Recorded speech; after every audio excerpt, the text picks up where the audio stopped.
most? Your Lakers or your Knicks? Good question. Well, I think you should be more concerned about the Lakers. That's my You personal talking about your own team. Don't worry about my team. I'm just saying. She asked the question. Here's the deal. We knew the Knicks were going to have a rough first month because you traded for Karl Anthony Towns. No, you did. Yes, you did. You traded for Karl Anthony Towns. You traded for Mikal Bridges. You gave up about 5 picks. You gave up Julius Randle and Dante DiVincenzo. So it's going to take about a month, but we still expect to be a top 3 seed in the Eastern Conference. We're going to do our thing. The Los Angeles Lakers, you see how loaded the West is? And LeBron is going to be 40, okay? And Anthony Davis don't have much help. And D'Angelo Russell and those brothers, JJ got to get into them and find a way to peel something out of them. It's a question mark right now. The Lakers started off 3-0, but, you know, they've struggled as of late, and I'll say they will continue to struggle. That was a phenomenal question, by the way. But I'm more concerned about the Lakers because the bench. What I don't understand is that they brought the same cast back from last year and expect the bench to get better. Oh. It's the same players.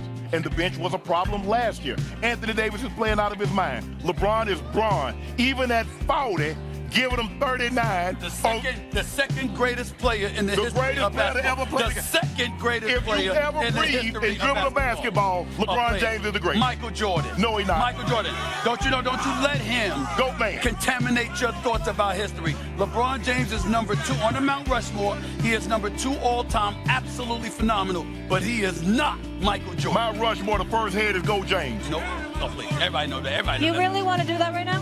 Huh? You guys want to do that right now? No. Gonna do that. She asked us a simple question. That's You right. went there. Well, you don't want to say 40. That's right. Giving you 39. Did he give you 39?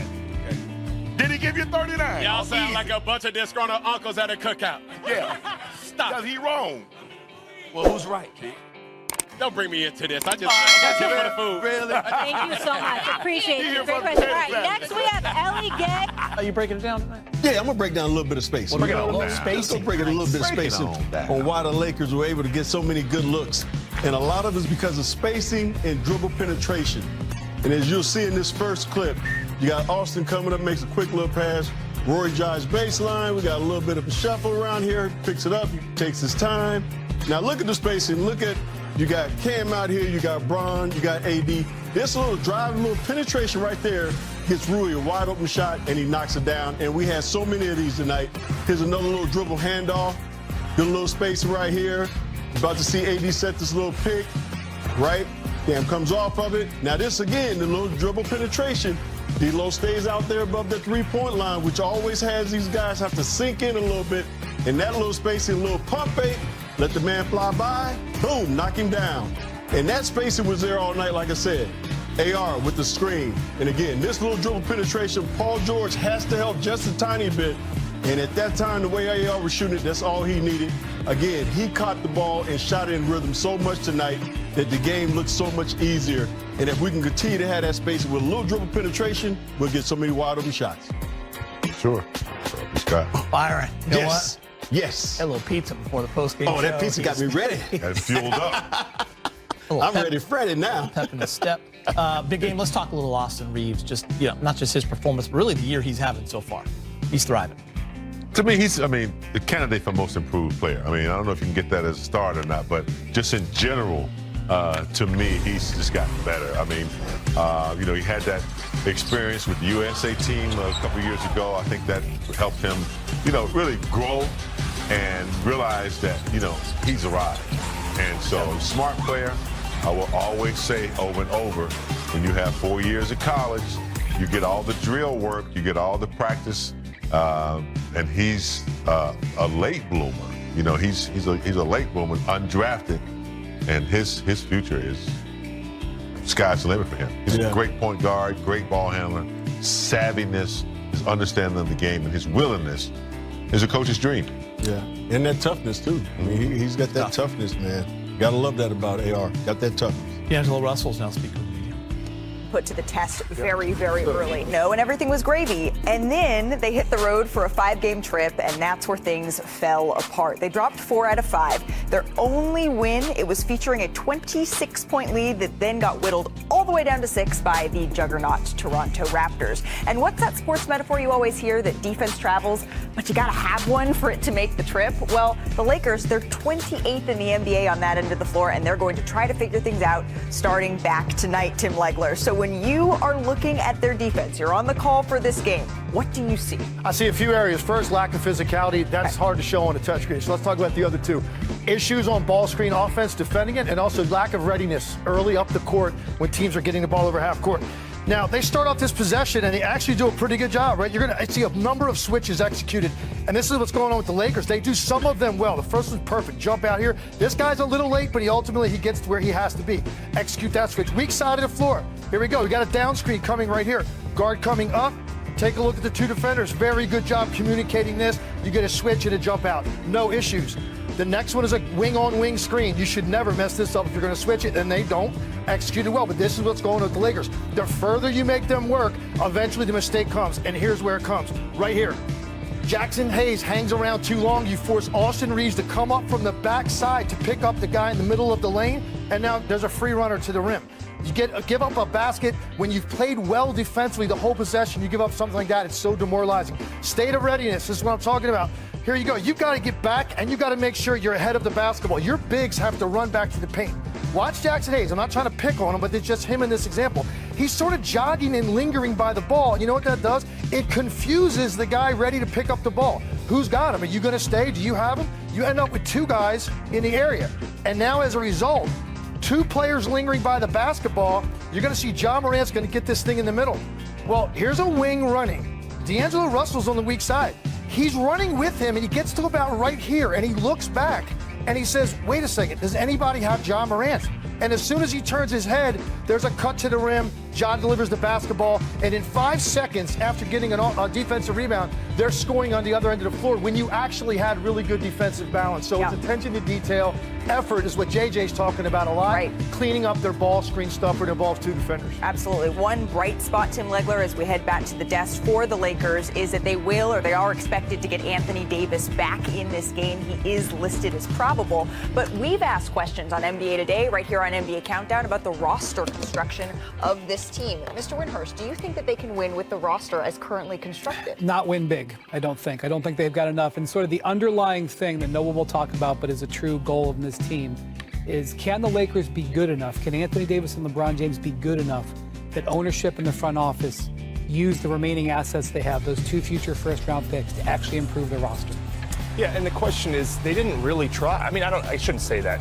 They didn't do a lot in the offseason. They changed their coach, which was their big acquisition, their big change. And I think they're seeing how that's going. And I think J.J. Redick's going to be a very, very good coach. But it's early, and we're seeing that it's not going to happen necessarily through the same roster as last year, which I think wasn't something they believed really, although Rob Pelinka said, let's give it 30 games. But as a GM, you're not making decisions 8, 9 games in, 10 games in, but you are wondering, is this good enough? Because it is a small sample size, but you start getting the 10, 20% of this. What are you shaking? Can I? What, no, go ahead. Okay, I'm just going to It wasn't to you. I'm just saying, are we talking about the Lakers? The Lakers, who are one of the most historical franchises in sports about hanging banners.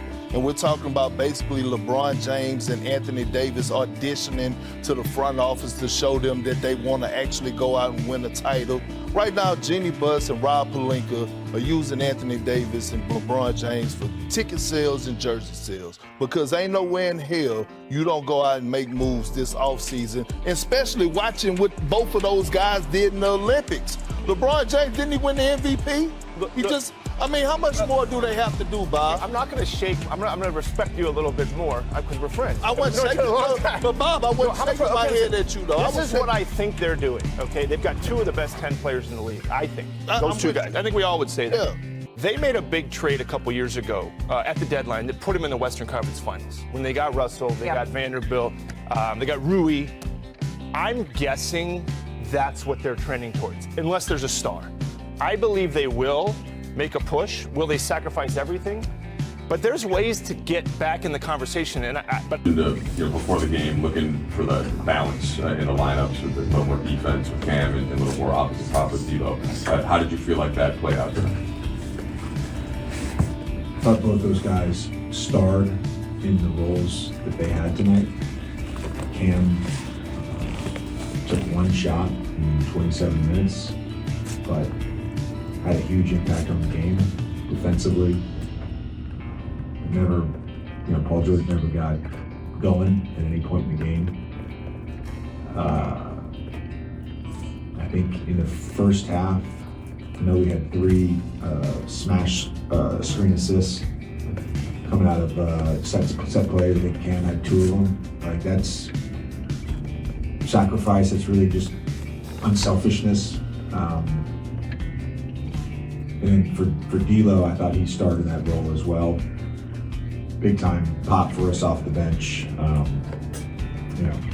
A really efficient night for him. And he just played really good basketball. But I thought across the board for our group, it was a group win. We had a very professional approach to the game. We had a very professional approach to the game plan, to some attention to detail stuff. Our transition defense wasn't perfect, but we had numerous possessions where the things that we wanted to see and we emphasized in our meeting this afternoon were either visible or you could, hear it. There was an auditory component to it in terms of the talk and communication. And obviously, LeBron, AD, and AR were phenomenal, but in terms of the challenge and of playing hard and the effort and execution, it was the entire group. I thought Jackson Hayes had a great game. The stats won't jump out at you, but he was awesome tonight. Gabe Vincent was solid again.